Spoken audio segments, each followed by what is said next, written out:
The snowfall gauge on the roof of the Bear Paw cabin had frozen at 41 inches on the night of December 9th, and by the time I noticed it was lying to me, we were already 3 days past the last plow run on the Highway 22. I remember the exact moment because I was standing on a milk crate in the equipment shed, trying to thaw the tipping bucket with a hairdryer that Marla had brought up from the Jackson office in October as a joke. She'd said, "In case your hair gets wet on the drive down." Neither of us had laughed then. I wasn't laughing now either, because the gauge had been reading 41 inches for 11 hours, and the wind outside had been dumping snow the whole time. And the difference between a snow survey cabin that reports accurate data and a snow survey cabin that reports a lie is basically the difference between being useful and being furniture. My name doesn't matter much for this. I worked for the NRCS out of the Idaho-Wyoming Snow Survey Office, and my job that winter was to keep the manual and automated stations along the western Teton crest talking to Boise. Bear Paw sits at 8,940 feet on a bench above Phillips Canyon, about 7 road miles and one very serious ridge from the town of Wilson.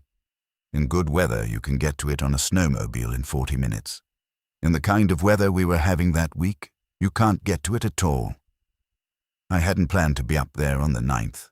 I was supposed to have driven out on the 7th, done my SNOTEL check, replaced the desiccant in the transmitter housing, and been back down in Wilson by dinner.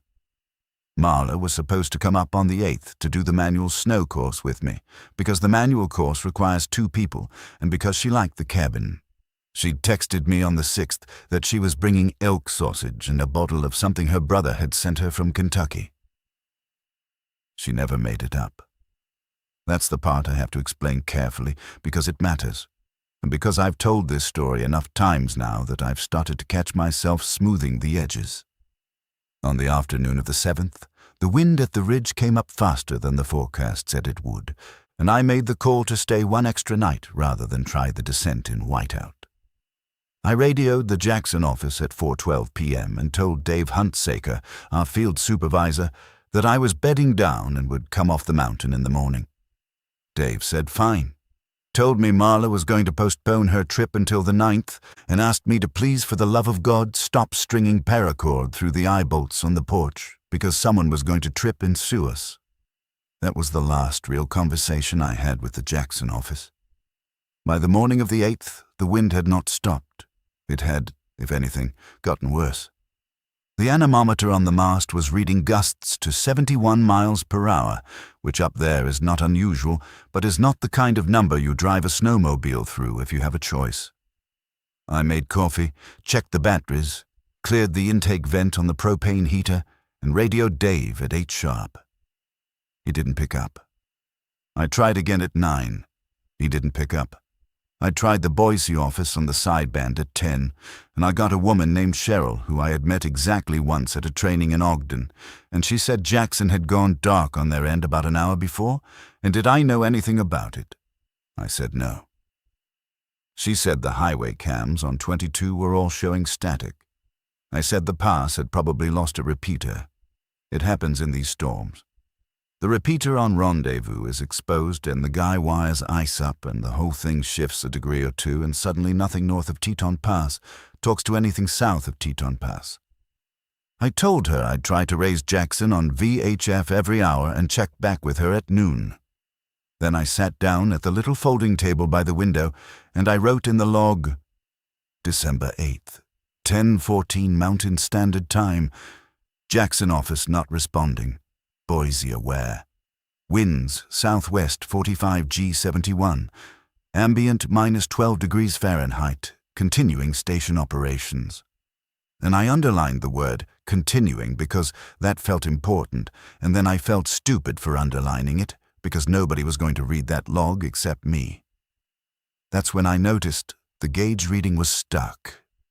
I want to be honest here. My first thought was not concern. My first thought was irritation because the tipping bucket at Bear Paw is a Belfort model that we've been trying to get replaced for 2 budget cycles, and every time it freezes it means I have to go outside in whatever weather is happening and hit it with a hairdryer through an extension cord that runs from the cabin's generator shed across 20 feet of exposed decking. I put my bibs on, I put my parka on. I put the balaclava on and the goggles on and the mittens on over glove liners, and I went out into the wind with the hairdryer under my coat like a puppy I was trying to keep warm. The reason I'm telling you about the hairdryer is because when I got to the gauge, the bucket wasn't frozen. It was empty. Not empty like the snow had stopped falling. Empty like someone had scooped the accumulated snow out of the collection cylinder and left the interior surface dry. The heat tape at the base was still warm. The wiring was intact. The lid latch was seated the way I'd left it on the 7th. I stood there for a long time with a hairdryer under my coat, in a 45-mile-an-hour wind, at -12 degrees, and I tried to think of any innocent explanation. I could not think of one. I climbed back down, went inside, closed the door, pulled the balaclava off, and looked at the log I'd just written. Then I picked up the pencil and added a second line. Precip gauge cylinder empty. No mechanical fault. Cause unknown. I did not underline anything this time. The rest of the 8th I spent doing what a person does when they have decided, without saying it out loud, that they might be alone in a way they weren't expecting. I inventoried the pantry. 42 cans of soup, mostly Progresso, mostly minestrone, because Marla thought minestrone was the only soup worth eating and had stocked the cabin herself in October. 8 pounds of rice. A 5-gallon bucket of pinto beans that had been up there since before my time. 2 jars of instant coffee. A tin of loose tea that had gone stale. Peanut butter, 4 jars. Crackers, half a box. A Ziploc of jerky that Marla had made from an elk her cousin shot. I counted the propane. The main tank read 61%. The 2 spare 20-pounders in the shed were both full. The generator had about 6 gallons of gasoline in its onboard tank, and there were 4 red 5-gallon jugs on the rack, which meant I had enough fuel to run the generator 2 hours a day for maybe 3 weeks if I was careful. The batteries in the transmitter bank were reading 12.7 volts, which is healthy. The solar panels had been buried in snow for probably 36 hours, which meant I'd need to go out with the broom eventually, but not urgently. I want to explain why I inventoried before I panicked. It wasn't discipline. It was the opposite. If I stopped moving, I was going to have to think about the fact that Marla had told me she was coming up on the 9th, and that Jackson wasn't answering, and that someone had emptied a precipitation gauge on the roof of a cabin that no one but me had a key to. At 2 in the afternoon, I tried Jackson on the VHF again. Nothing. I tried the Forest Service simplex frequency out of habit. Nothing. I tried the Teton County Search and Rescue channel, which I am not technically supposed to key up on unless I am actually in trouble, and I got carrier but no voice traffic, which was strange because that channel is never quiet in a storm. I called Boise back on sideband at 3. Cheryl was gone. A man named Ron picked up. I asked for Cheryl, and he said she'd gone home. I said I needed to speak with someone in the Jackson field office, and he said, in the exact tone people use when they are being careful with you, that Jackson was still not answering, and that they were going to send someone up from Idaho Falls to do a welfare check on the office building when the roads reopened. I said, "When are the roads reopening?" He said, "That's not really my department." I said, "Ron, please." There was a pause on his end long enough that I could hear his chair squeak.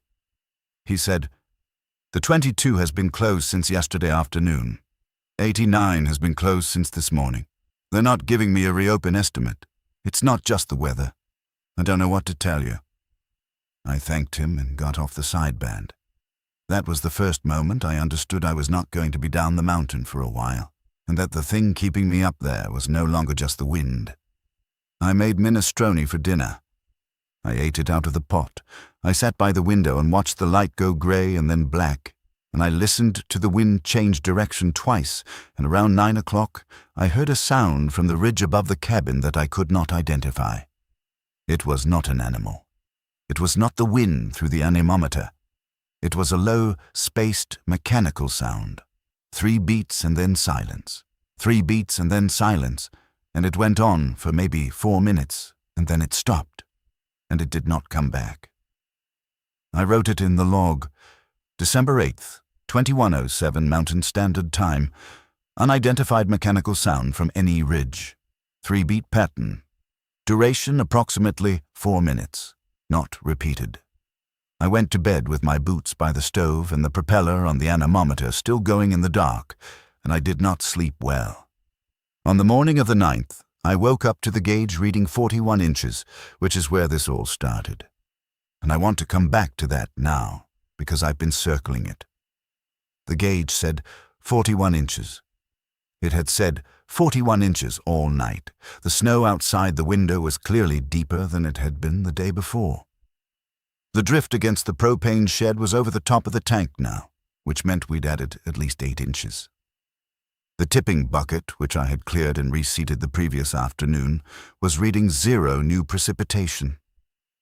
That's when I understood the gauge wasn't broken. Someone had disabled the transmitter. I went out to the equipment shed. The transmitter housing was closed and latched. I opened it. The desiccant was fine. The battery was fine. The signal light was blinking the way it was supposed to, but the data cable that ran from the tipping bucket to the transmitter had been unseated at the RJ11 jack. Not cut. Unseated. Pulled halfway out, the way you'd do it if you wanted to stop data flow without leaving damage. I stood in the shed with the cable in my hand and I said out loud, "Marla." Nobody answered. Of course, nobody answered.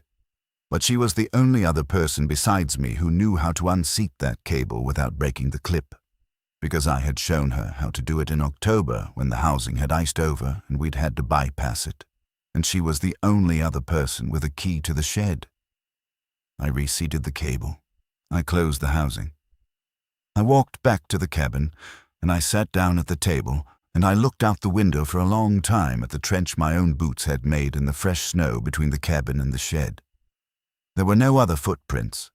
There had not been any other footprints for 2 days. Whatever had happened to that gauge had happened before the snow started, or it had happened by someone who had come across the ridge from above, which is not a route any sane person takes in winter, and which is where the 3-beat mechanical sound had come from the night before. I made coffee. I drank half of it.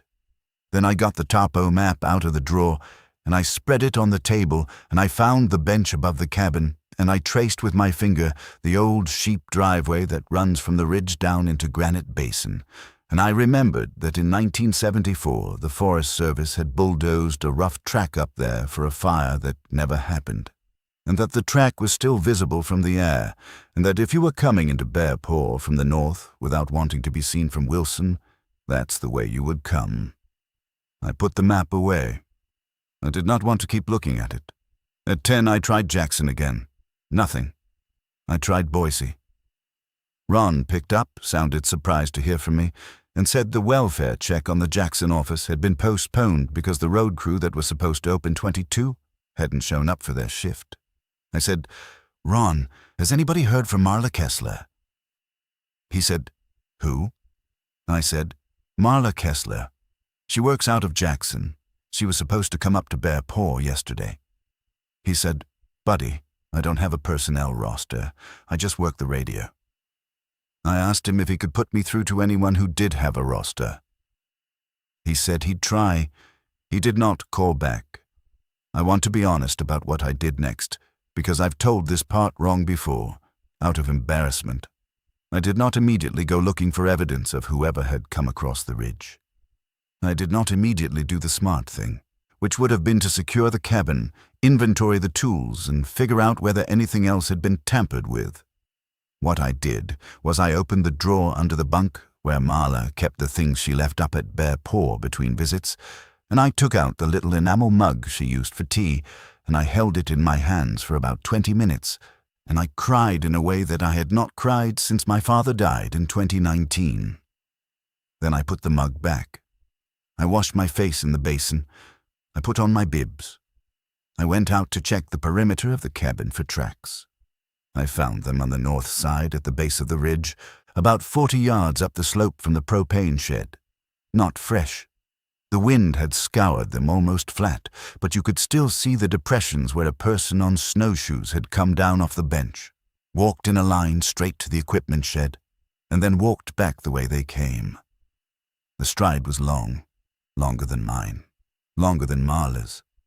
It was a man, or a tall woman, and they had been careful to stay in the wind shadow of the trees on the descent, which meant they knew the ground. I followed the tracks up the slope about 100 yards before I stopped. Not because I was scared, although I was. Because the light was going flat, and the wind was picking up again, and I did not have a partner, and if I broke a leg up there, nobody was coming. I went back to the cabin.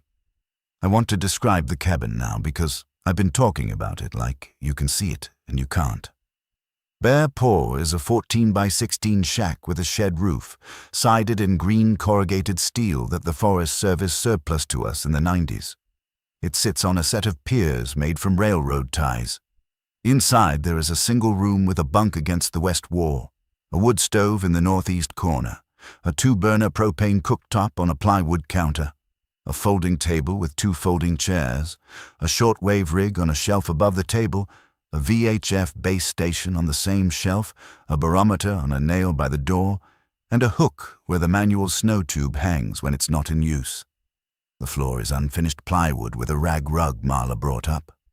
The window on the south wall looks down into Phillips Canyon. The window on the east wall looks at the equipment shed. There is no window on the north wall, which is where the ridge is, and I had never been grateful for that fact until the 9th of December. There is an outhouse 15 yards south of the cabin. There is a wood pile under a tarp on the east side. There is a generator shed 12 feet from the propane shed. There is nothing else. In summer, the meadow around the cabin fills with paintbrush and lupine, and you can see the Grand from the porch on a clear morning. In winter, you can see almost nothing. In winter, Bear Paw is the loneliest place I have ever been, and I say that as a person who has spent a lot of nights alone in a lot of lonely places for a living. I stayed up late on the 9th, writing in the log. I filled 3 pages. I described the empty gauge, the unseated cable, the tracks, the 3-beat sound, the failure of the Jackson office to respond, the closure of the highways, my conversation with Ron. I dated everything. I signed each entry. I did this because I did not trust my memory, and because I had started to worry that if something happened to me up there, no one would ever know what had actually happened, and the log was the only thing I could think to do about that. I fell asleep at the table with the pencil in my hand. I woke up because someone was knocking on the door. I want to be extremely careful how I say this next part, because I have gone back and forth on it for the last 6 months, and I have decided to just tell you what I heard and let you decide. The knock was not loud. It was 3 spaced beats, the same rhythm as the sound from the ridge the night before. It came on the north wall. There is no door on the north wall. There is no window on the north wall. The knock came at chest height on the inside face of the wall from the outside. I sat up. The stove was low. The cabin was maybe 50 degrees. I could see my breath. I said, "Marla." The knock came again. 3 beats, chest height, north wall. I got up. I picked up the axe from the corner by the stove, and I want to say for the record that I did not pick up the axe because I intended to swing it at anyone. I picked it up because I did not have a firearm at the cabin, and because the axe was the heaviest thing in the room, and because I needed the weight of it in my hand. I went to the door on the south wall. I unlatched it. I opened it a crack. The porch was empty. The snow on the porch was undisturbed except for my own boot prints from the afternoon, mostly filled in now. I closed the door. I latched it. I went to the north wall on the inside, and I put my ear against it. And I listened. Nothing. I stood there for a long time. Then I went back to the table, and I wrote in the log, December the 9th, 23:44, Mountain Standard Time. 3 knocks, N wall, chest height. No tracks visible on inspection, source unknown. I sat up the rest of the night with the axe across my knees. The 10th was a clear day. I want to say that felt like a relief, and it didn't. Clear days on the Teton crest in December are colder than storm days, because the storm days come off the Pacific and bring their own heat, and the clear days come off the Arctic and take heat away. My thermometer at dawn on the 10th read -26. The wind was gone. The sky was that sharp blue that hurts to look at. Every sound carried. I went out at first light with the shovel, and I dug out the solar panels, and I dug out the door of the generator shed, and I dug a path to the outhouse. I did it methodically. I did not rush. I did not want to sweat, because sweating at -26 is how you die. While I was clearing the panels, I saw the tracks again. Not the old ones from the ridge. New ones. They came out of the trees on the north side, walked in a straight line to the corner of the cabin where the wood pile is, and stopped. They did not go back. They did not go anywhere else. They just ended at the wood pile, as if the person had been standing there and then had not been standing there anymore. I checked the wood pile. Nothing was missing, nothing was disturbed. The tarp was where I had left it. I want to tell you what I did next, and I want you to understand that I did it because I could not think of what else to do. I went inside and I got the shortwave rig and I turned it on and I broadcast in the clear on the emergency frequency, and I said, "This is Bear Paw Snow Survey Cabin, NRCS station, calling any station. My location is 43 degrees 34 minutes north, 110 degrees 52 minutes west, elevation 8,940.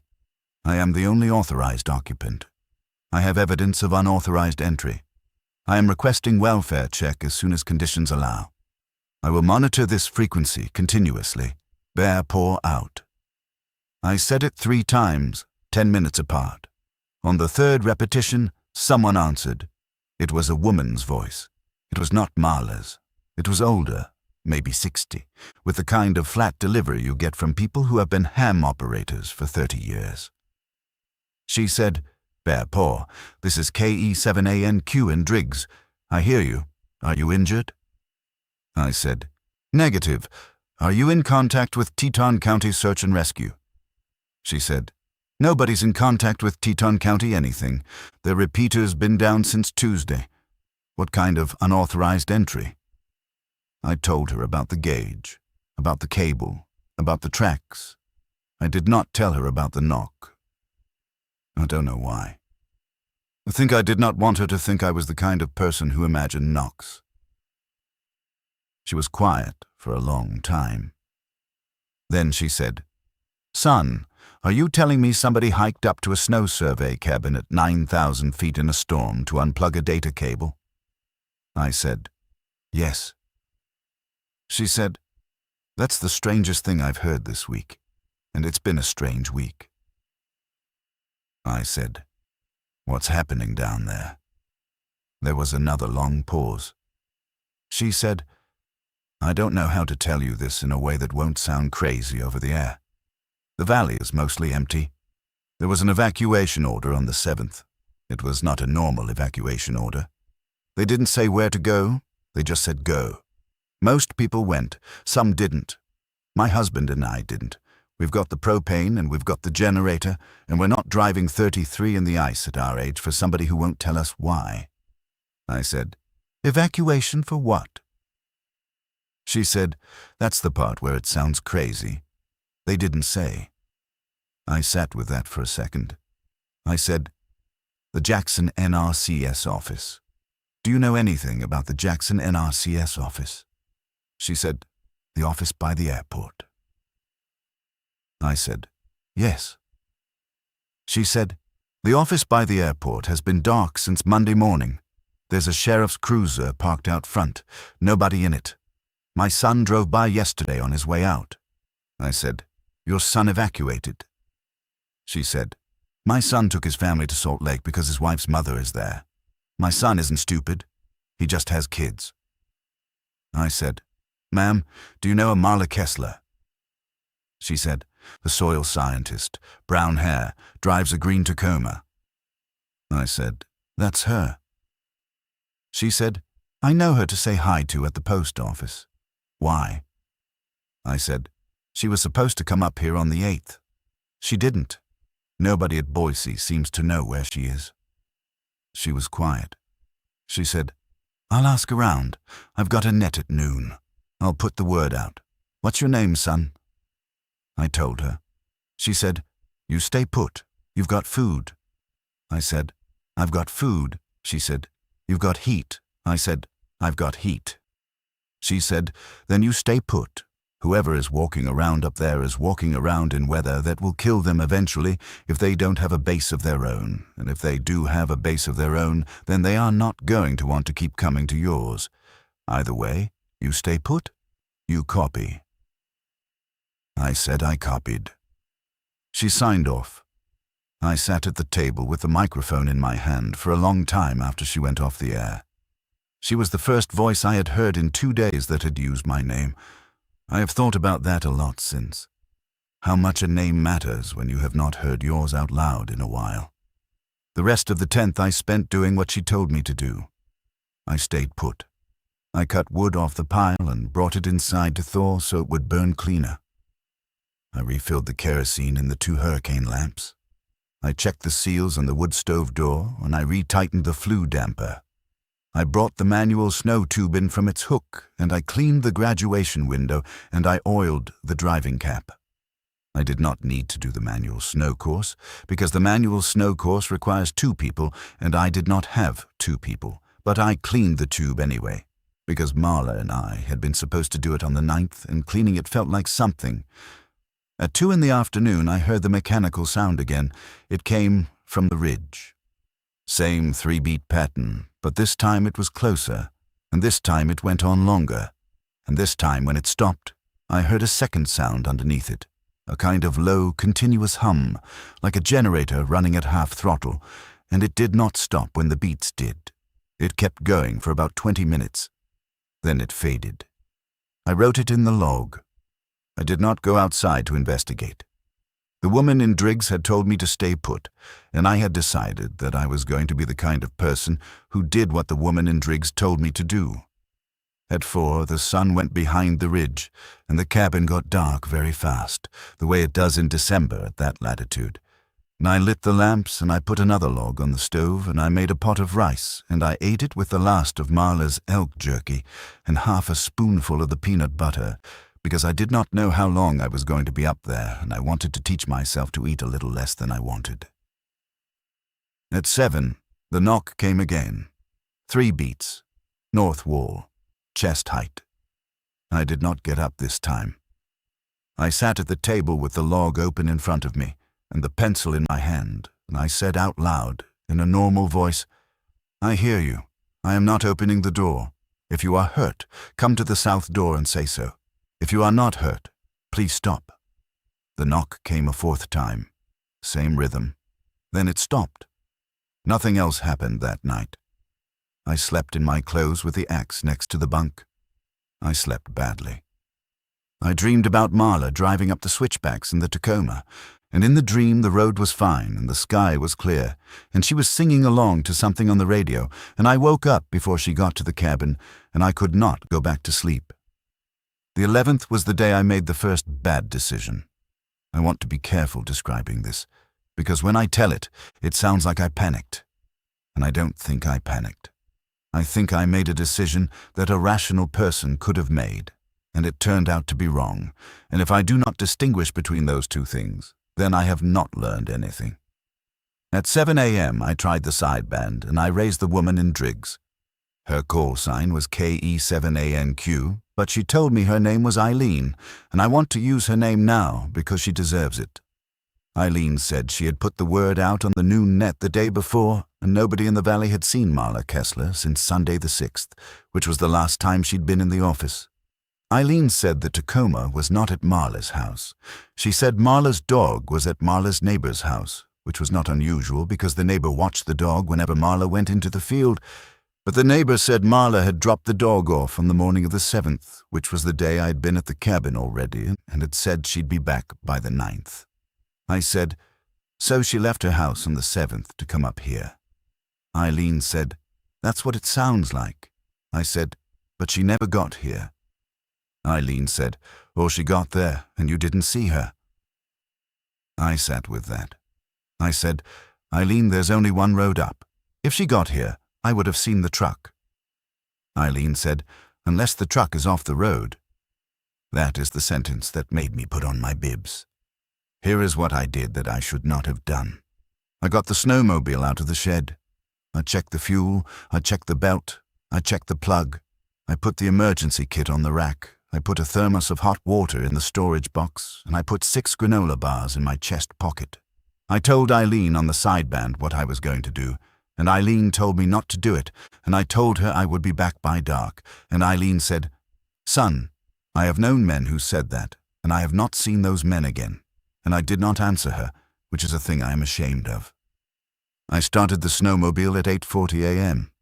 I drove down the switchbacks toward the trailhead at Phillips Bench, which is where Marla would have parked the Tacoma, before hiking or sledding the last 2 miles up to the cabin. The road was terrible. The snow was chest deep in the drifts and glare ice on the exposed rock, and the snowmobile bogged twice in the first mile, and I had to dig it out with the shovel both times. I was sweating through my base layer by 9, and I knew that was a problem, and I kept going anyway. I found the Tacoma at 9:47. It was off the road, on the downhill side, about 200 yards below the last switchback before the trailhead. It had gone through the guardrail. The guardrail was folded outward like a paperclip. The truck was on its side in a stand of small aspens, maybe 40 feet down the slope, and the aspens had stopped it from going any further. The driver's side window was broken outward, which is what happens when a truck rolls and the glass gets hit from the inside. The airbags had deployed. The dome light was on. The engine was off. The tailgate was open, which was strange because Marla was religious about her tailgate. I put the snowmobile in park, and I walked to the edge of the road, and I looked down at the truck. I called her name. The wind had come back up, and it took my voice away. I went down the slope. I went carefully. I was not roped in, and I did not have anyone above me, and if I had slipped, I would have kept sliding into Phillips Canyon, and nobody would have found me until spring. I made it to the truck. I looked in through the broken window. The cab was empty. Her pack was gone. Her rifle case was gone. Her boots were gone from behind the seat where she kept a spare pair. The keys were in the ignition. The dashboard clock said 2:14, which meant nothing because the clock was 2 hours slow all the time and she had never bothered to fix it. I climbed around to the tailgate. The bed was empty except for a tie-down strap and a coil of paracord and one glove. Her glove. Right hand. Fleece-lined. I recognized it because I had bought her the pair for her birthday in September. I put the glove in my pocket. I want to say I searched carefully for tracks around the truck, but the truth is, the wind had scoured the slope clean and there was nothing to see. She had gotten out of the truck. She had taken her essentials. She had walked away from the wreck under her own power, or someone had walked her away, and either way she was not there. I climbed back up to the road. It took me 20 minutes and I fell twice. I stood by the snowmobile and I looked at the guardrail and I tried to think. The tailgate was open. That was the detail that would not leave me alone.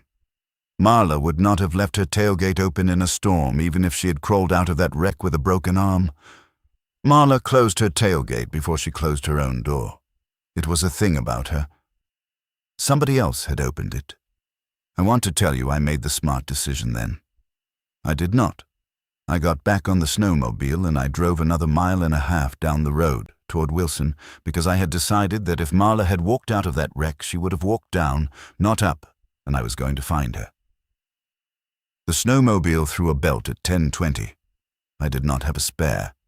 The spare belt was in the cabin. I had forgotten it because I had been thinking about Marla when I packed, and I had not been thinking about the snowmobile. I sat on the seat in the wind and I said a word out loud that I don't usually say. Then I started walking. I want to tell you that the walk back to the cabin was the hardest thing I have ever done.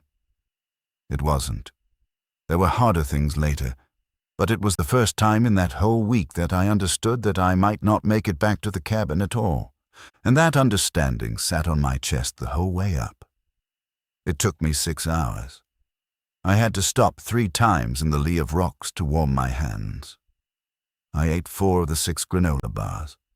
I drank all of the thermos before I was halfway. My feet went numb around 2 in the afternoon and stayed numb until I got the boots off in the cabin.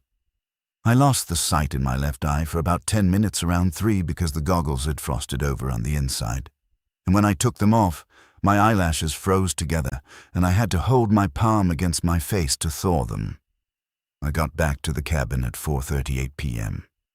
The sun was already down behind the ridge. The cabin was cold because I had let the stove die when I left. I got the fire going with hands that would not close all the way, and I sat on the floor in front of the stove for a long time before I could take my boots off.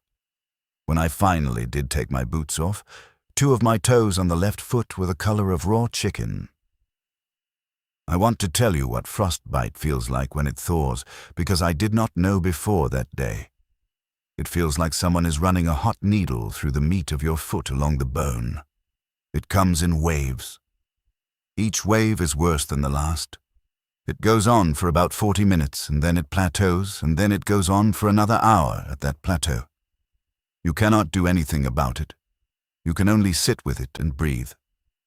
While I sat with it, I looked around the cabin, and I saw that the log was open on the table, and that I had left it open when I ran out that morning, and that on the page after my last entry, in handwriting that was not mine, someone had written a single sentence. The sentence was, "She went up the ridge." I stared at it for a long time. The handwriting was in pencil. My pencil. The one that had been on the table. I checked the door. The latch was seated. I checked the windows. Both were latched from the inside. I checked the wood stove flue because the flue is technically wide enough for a very small person to come through, and it was seated and cold. Nothing in the cabin had been disturbed except the log. I sat down on the floor with my ruined foot in front of the stove, and I thought about the sentence. She went up the ridge. I did not know whether to believe it.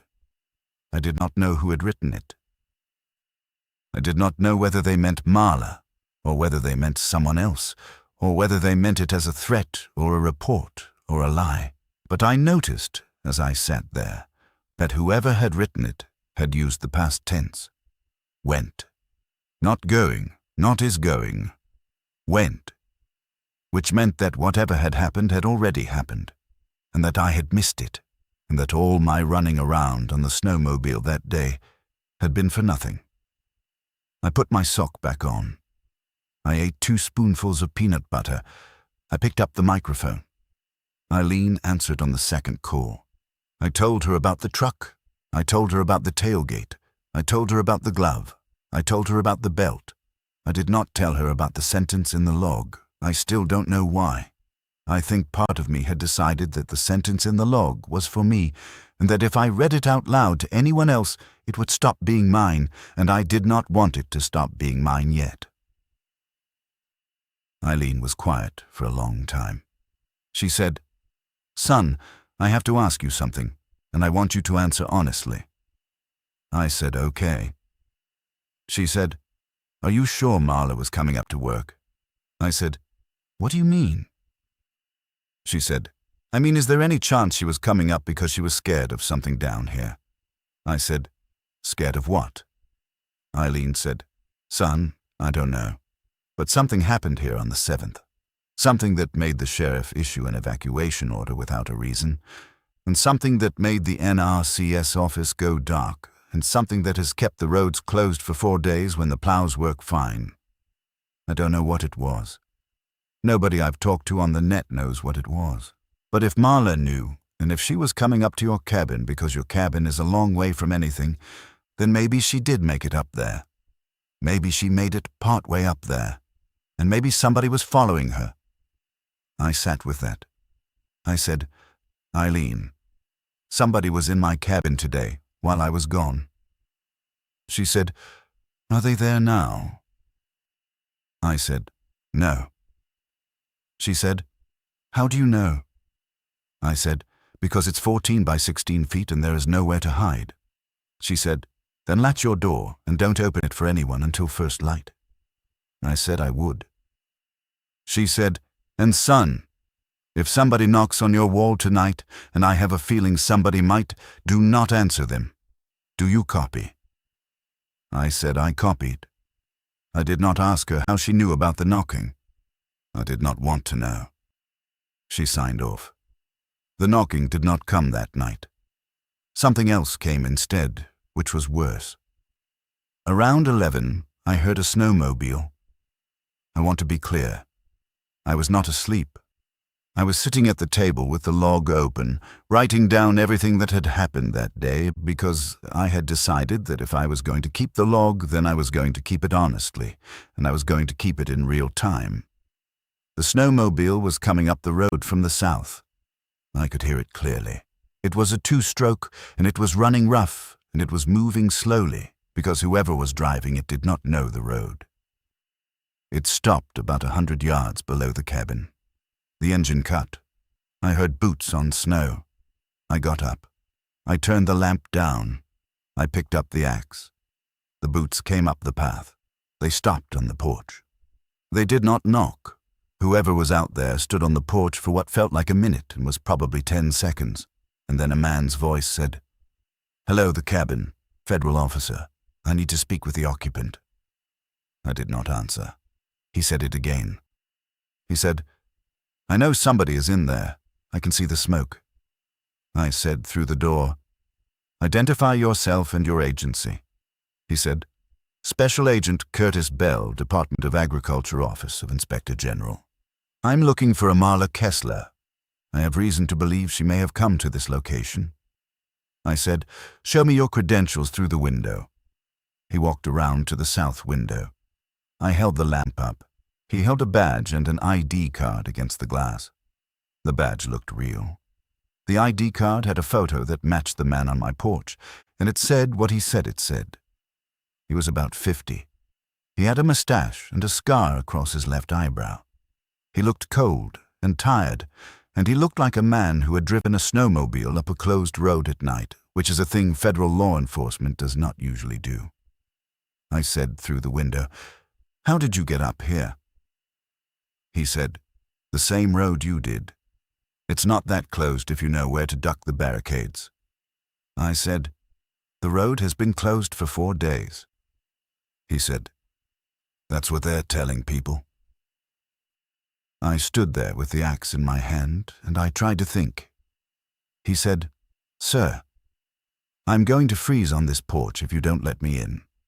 I understand you have no reason to trust me. I am going to slide my sidearm and my badge under the door, and I am going to come in and sit by your stove, and we are going to have a conversation. If at any point in that conversation you decide you don't like me, you have an axe and I don't. Does that work?" I said, "Slide them under."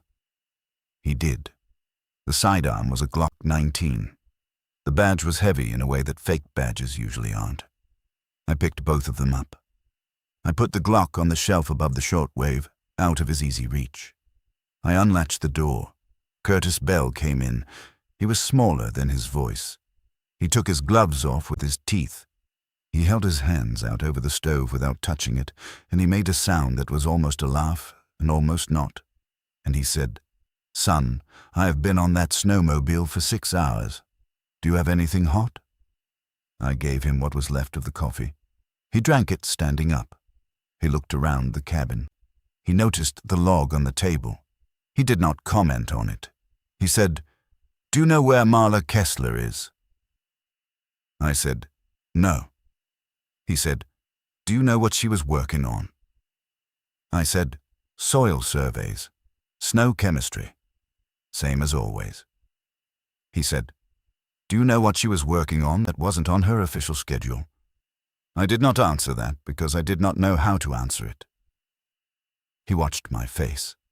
He said, "Son, I'm going to tell you something, and I am going to tell you because you are up here alone and you deserve to know, and I am going to trust that you will not do anything stupid with the information." I waited. He said, "Marla Kessler filed a report on November 28th with our office alleging that a private contractor doing snowmelt runoff testing in the Upper Snake watershed was falsifying data on behalf of a mining operation on the Idaho side of the range. The report was detailed, and it was credible. My office opened a case on December 1st. On December 6th, Marla told our field investigator by phone that she had photographs and water samples that she was going to hand over in person on December 9th. On December 7th, the Jackson and RCS office lost power at approximately 2:15 a.m., which the utility says was a transformer fault, which our people say was not. On December the 7th, at approximately 6:30 a.m., Marla Kessler left her house in Wilson in her personal vehicle. She has not been seen since. I sat down at the table. I said, "Somebody ran her off the road." He said, "That is one possibility." I said, "I found her truck this morning below the last switchback." His face changed. He said, "Show me on the map." I got the topo out. I showed him. He looked at it for a long time. He asked me what condition the truck was in. I told him.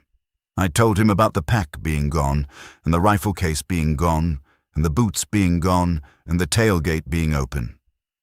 He said, "The tailgate." I said, "The tailgate."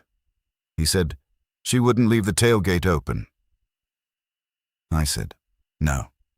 He said, "So somebody else was there?" I said, "Yes." He was quiet for a while. He said, "How many sets of tracks around the cabin?" I said, "One that I've seen. Snowshoes, long stride, coming down off the ridge." He said, "And you're sure they're not hers?"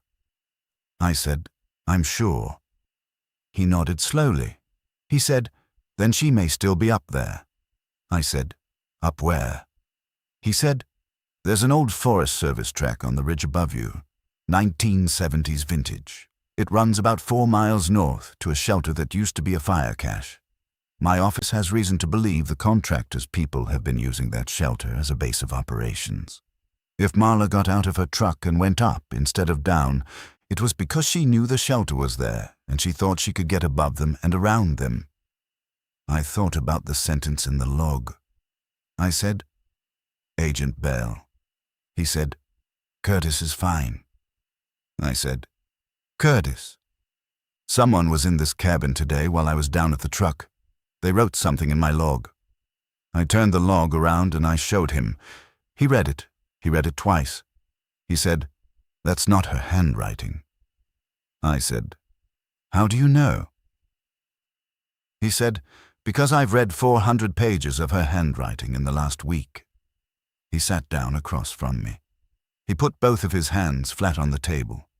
He said, "Son, I'm going to be straight with you. I came up here tonight because I thought there was a small chance Marla had made it to your cabin, and I wanted to get her out before anybody else got to her. That was my whole plan. She is not here. That means either she is dead, or she is up on that ridge, or she is somewhere I haven't thought of. If she is up on that ridge, she has been up there for 4 days in weather that has killed stronger people than her. If she is up on that ridge and she is alive, it is because she got into that shelter, which means she is inside a building with the people she was trying to expose. I need to go up there in the morning. I would like you to come with me, because I do not know the ground, and you do, and because I do not want to do this alone." I looked at my foot. The 2 toes were still the color of raw chicken. The pain had gone down to a background hum, but I could not put weight on that foot without wincing. I said, "I froze 2 toes today." He looked down at my foot. He said, "You can't come up that ridge on that foot." I said, "No." He was quiet. He said, "Then I'm going to have to ask you a harder thing." I waited. He said, "I'm going to go up in the morning. If I don't come back by dark, I need you to get on that sideband, and I need you to raise anybody you can raise. And I need you to tell them exactly where I went and what I was looking for. I have a folder in my snowmobile bag. It has the case file. If I don't come back, the folder needs to get to the U.S. Attorney's office in Boise. It cannot stay up here. Do you understand what I am asking?" I said, "You are asking me to be your backup." He said, "I'm asking you to be the person who makes sure this was not for nothing." I sat with that for a long time. Here is the thing I want to say honestly.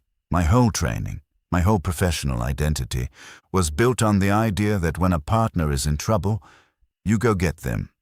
You do not sit in a cabin with a radio and wait. You go. You go on a broken foot if you have to. You go with a hairdryer under your coat if that is what you have. You go. But Curtis Bell was not my partner. And Marla, if Marla was up there, was not going to be helped by a man with 2 dead toes crawling up a ridge in the dark. And the folder in Curtis Bell's snowmobile bag, if it was what he said it was the reason all of this had happened. It was the reason Marla had left her dog with her neighbor. It was the reason the Jackson office had gone dark. It was the reason a man with snowshoes had been coming down off the ridge to unplug my data cable. Because if the data cable was unplugged, then the mining operations numbers upstream did not get contradicted by the numbers coming out of my station, and the report Marla had filed lost some of its teeth. The dilemma was not stay or go. The dilemma was whether to be the person who tried and failed or the person who stayed useful. I said, "Curtis." He said, "Yes." I said, "I'll be your backup, but I need 2 things from you." He said, "Name them." I said, "1.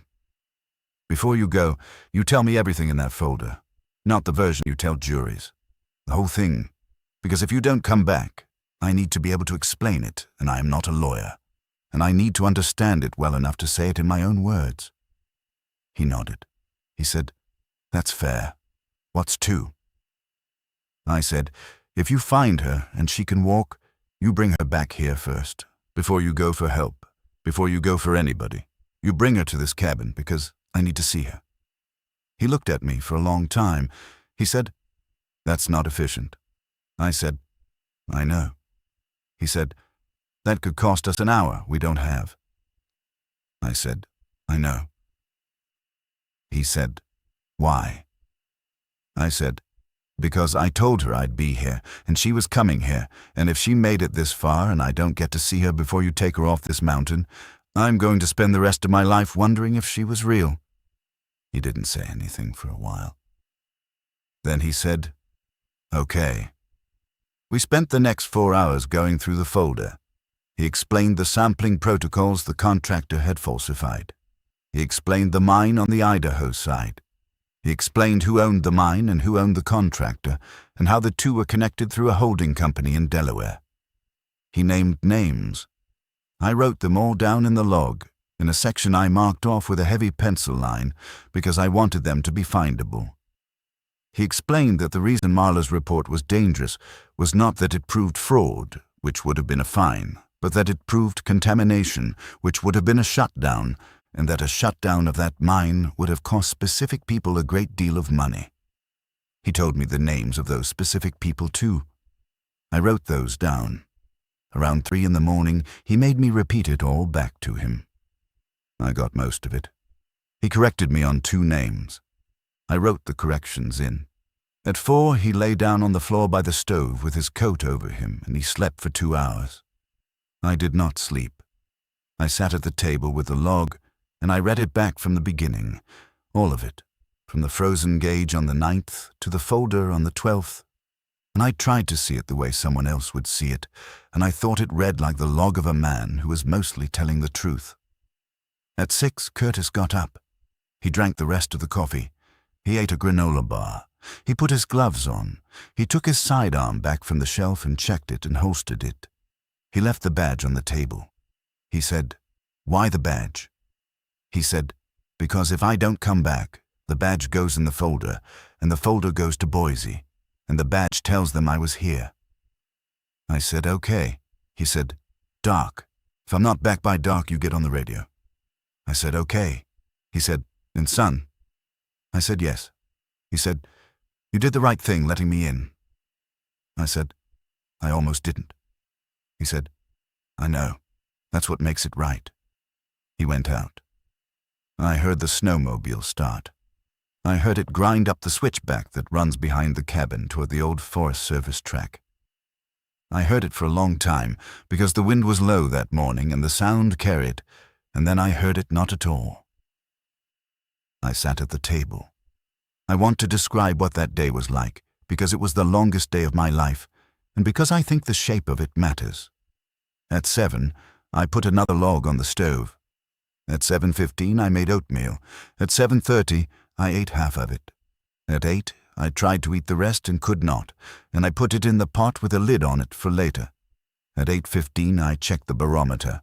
It was falling. At 8:30, I checked it again. It was still falling. At 9, I got on the sideband, and I raised Eileen, and I told her Curtis Bell had come, and Curtis Bell had gone up the ridge, and I gave her his name and his badge number and the phone number for his office in Boise that he had made me memorize. She wrote it all down. She said she would sit at her radio all day. At 9:30, I went outside on my bad foot to clear the solar panels. It took me 40 minutes to do a job that should have taken 10. At 10:15, I came back inside, and my foot hurt in a way that scared me, and I took my sock off and looked at it, and the 2 toes were darker than they had been. I did not know what that meant. I put the sock back on, and I did not look at it again that day. At 11, I read the log again from the beginning. At noon, I ate the rest of the oatmeal cold. At 12:30, I tried the VHF on Marla's assigned frequency, which I had not tried since the 8th, because I had not been able to make myself do it, and I said her name 3 times, and I got nothing back but hiss. At 1, the barometer had dropped 4 millibars. At 1:30, I went outside again, and I looked up at the ridge, and I could see clouds moving in from the west, low and gray, and I knew what that meant, and I went back inside, and I put more wood by the stove, and I filled both hurricane lamps, and I filled the water jug from the melt bucket, and I did every small preparation I could think of. Because I had a bad feeling about what was coming, and doing small things was the only way I knew to hold the bad feeling at bay. At 2, the snow started. At 2:30, the wind came up. At 3, the visibility outside the south window dropped to about 30 feet. At 3:45, I got on the sideband, and I told Eileen the weather had turned, and Curtis Bell was still not back. At 4, the sun went behind the ridge, which meant nothing because I couldn't see the sun anyway, and the light in the cabin went from gray to grayer.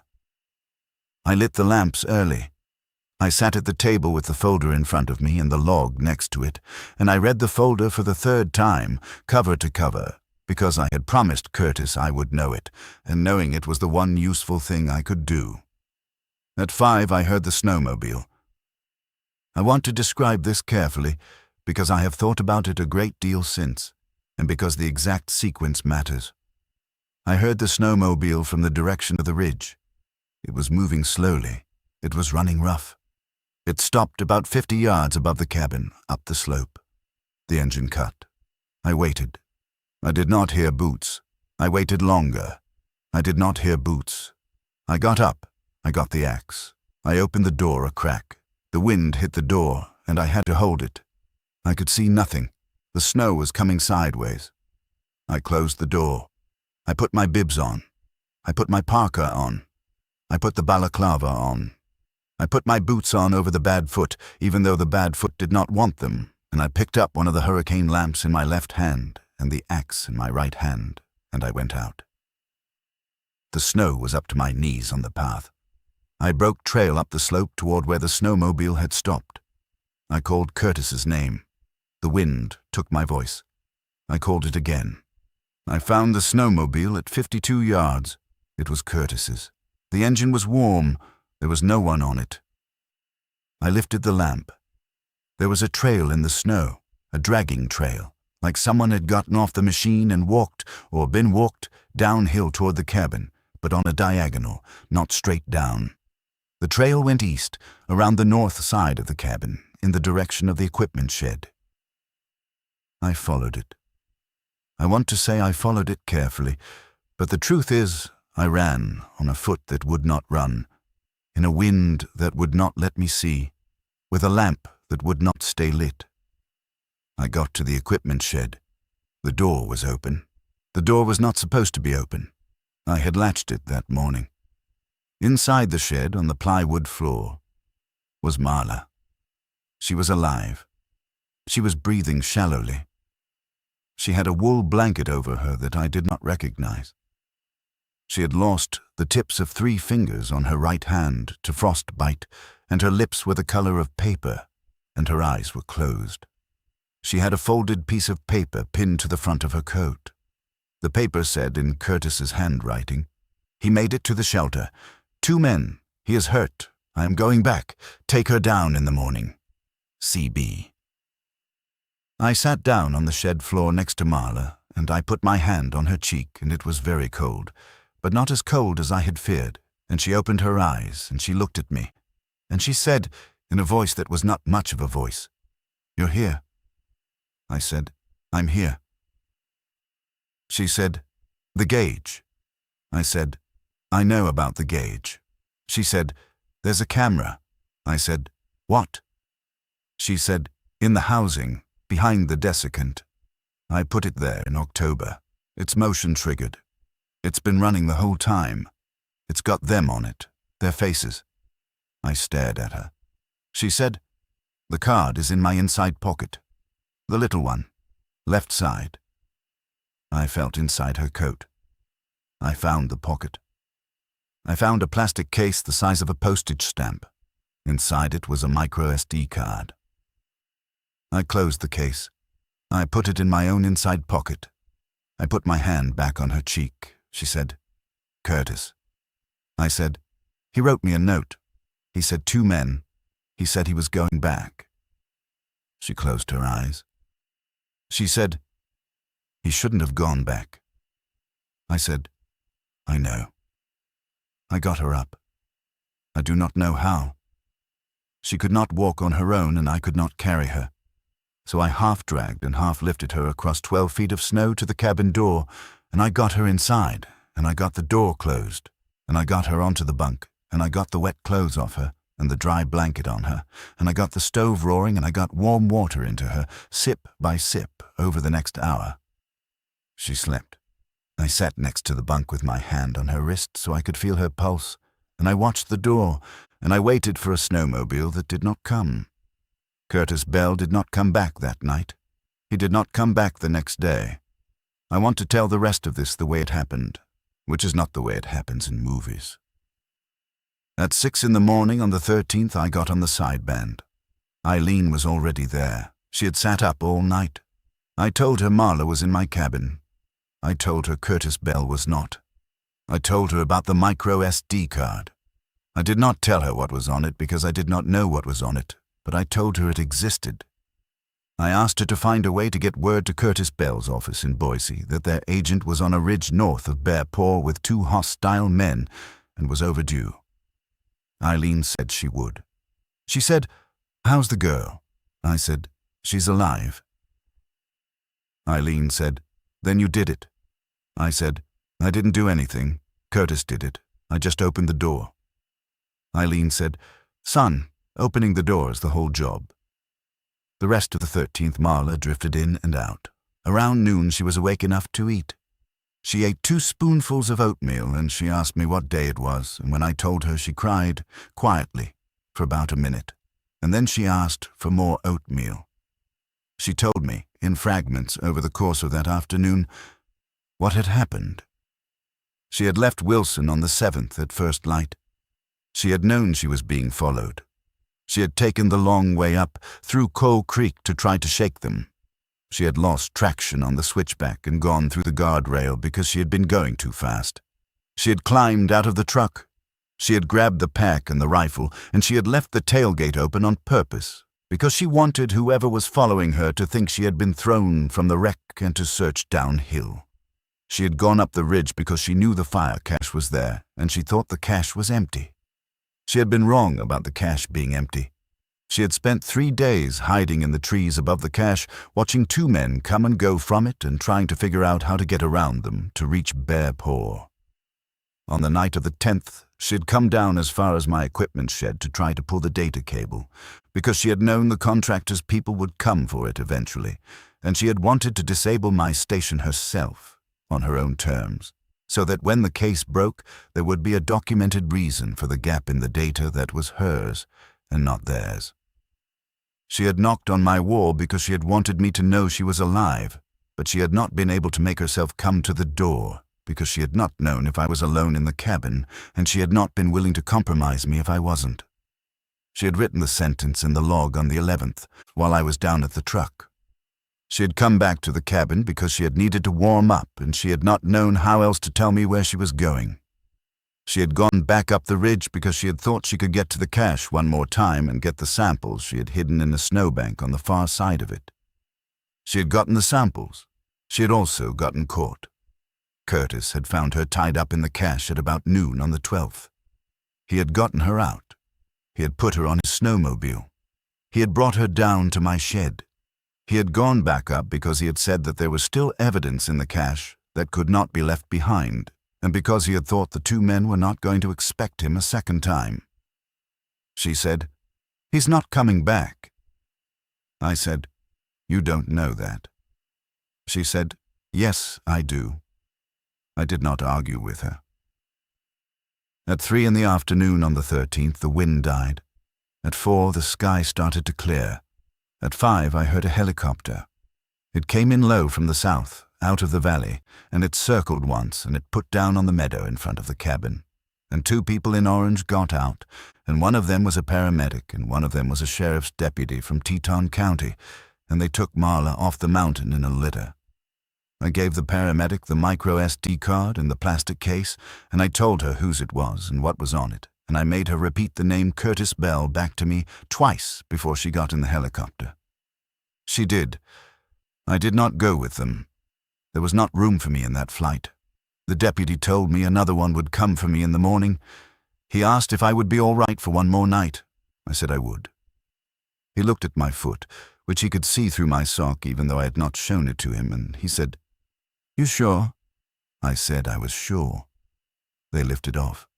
The helicopter went south, down the canyon, and I stood in the meadow and I watched it until I could not hear it anymore. I went back inside. I put the last log on the stove. I sat at the table. I wrote in the log, December the 13th, 1722, Mountain Standard Time. M. Kessler evacuated by Teton County, SAR, condition stable. Evidence transferred. C. Bell overdue since approximately 1700 previous day. Search recommended vicinity, Old Fire Cache, N Ridge, 4 miles, NNW of station. Continuing station operations. I did not underline anything. I sat with the log open in front of me for a long time. I thought about a lot of things. I thought about the hairdryer. I thought about the enamel mug. I thought about Curtis Bell's badge, which was still sitting on the corner of the table where he had left it. I thought about how he had said, "Opening the door is the whole job," except that had been Eileen who had said that. Curtis had said, "That's what makes it right." I had already started to mix them up. I would keep mixing them up for years. I picked up the badge. I put it in the folder. I put the folder in the metal box under the bunk where I kept the station's tax paperwork. I latched the box. I slid it back. I made minestrone. I ate it. I washed the pot. Around 9 that night, on the north wall, at chest height, 3 knocks came. I sat very still. I said, "Marla's gone. She's off the mountain. Whoever you are, you're too late." The knocks came again. 3 beats. I said, "If it's you, Curtis, come around to the door." Nothing. I got up. I went to the door. I opened it. The porch was empty. There were no tracks in the fresh snow except the ones from the paramedic and the deputy, mostly filled in. I closed the door. I latched it. I sat back down.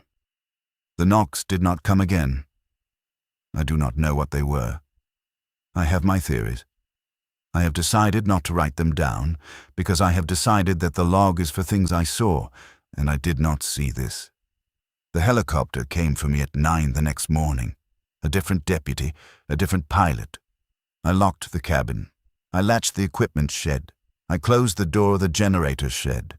I stood on the porch for a minute and I looked at the meadow and I looked at the ridge and I looked at the small green shape of Bear Paw against the snow, and I thought, I'm not going to see this place for a while, and it might not look like this when I come back. Then I got in the helicopter, and I let them take me down. Curtis Bell's body was found on December the 17th, about 600 yards below the fire cache, by a fish and wildlife team that came in on skis from the Idaho side. He had a gunshot wound to the chest. His sidearm had been fired twice. 2 men were arrested at a private airstrip outside Driggs on December the 19th, trying to board a chartered plane. Their names were on the list Curtis had made me write down in my log. The list and Marla's samples, and the footage from the camera she had hidden in my transmitter housing, were enough for a federal grand jury in Boise to hand down indictments in March. The mine was shut down in April. The contractor's parent company filed for bankruptcy in July. Marla lost the 3 fingertips on her right hand. She learned to write with her left. She testified in October. She is still with the NRCS, working out of Ogden now because she did not want to go back to Jackson. I lost the 2 toes. I went back to Bear Paw the following July with a new tipping bucket and a new data cable and a plaque I had made at a trophy shop in Idaho Falls that said, Curtis Bell, December 12, 2019, and I bolted the plaque to the inside of the equipment shed on the north wall at chest height. Nobody asked me to. Nobody sees it up there but me and the field techs who come through, and I explain it to them if they ask, and I don't if they don't. The log from that week is in a file box in the NRCS office in Boise. I have a photocopy in my kitchen drawer. I take it out sometimes. I read it. I have not added to it. I have not corrected it. The parts where my handwriting shakes are the parts where my hands were shaking, and I have left those parts alone because I decided a long time ago that the log was for things I saw, and what I saw was a person's hands shaking. The last entry, dated December 14th at 09:04 Mountain Standard Time, says, Departing station. Evidence delivered. Partner recovered. Officer down. Station secure. I did not underline anything. I have not underlined anything since.